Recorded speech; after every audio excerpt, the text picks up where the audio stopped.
Mandela Effect, reality, memory, or timeline shift?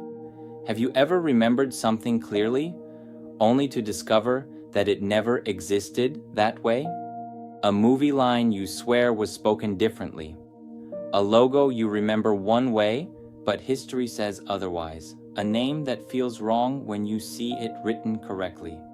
This phenomenon is known as the Mandela Effect, named after the widespread false memory that Nelson Mandela died in prison in the 1980s, when in fact he passed away in 2013. But is this just faulty memory, or is something deeper happening beneath our perception of reality?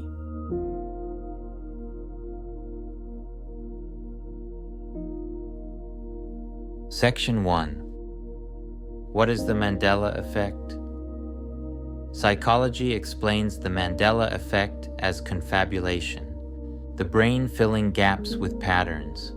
Neuroscience tells us memory is not playback, but reconstruction. Yet this explanation does not fully satisfy those who experience the effect with absolute certainty. Entire groups of people remember the same incorrect detail, without ever comparing notes. This is where metaphysical perspectives enter the conversation. Section 2. Dolores Cannon's perspective. Dolores Cannon, through her work in quantum healing hypnosis technique, described reality as layered timelines. Dolores Cannon said that Earth is experiencing a split where multiple versions of reality coexist simultaneously. according to her sessions, individuals may shift between timelines based on consciousness, frequency, and choice. In this view, the Mandela Effect is not a mistake, but a memory from a previous timeline. You are not remembering wrong. You are remembering elsewhere. Section 3. Bashar's perspective.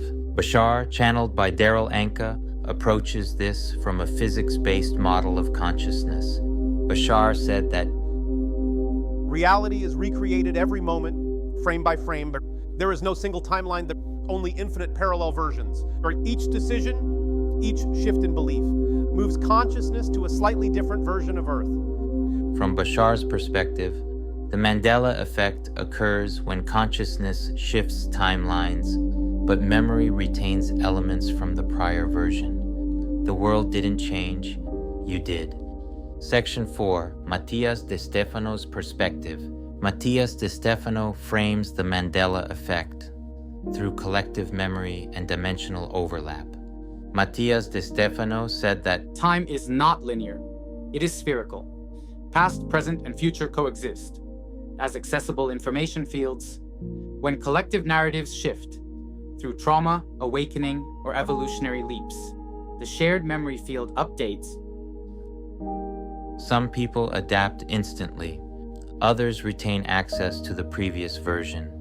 The Mandela Effect, in this sense, is a residue of an older consensus reality.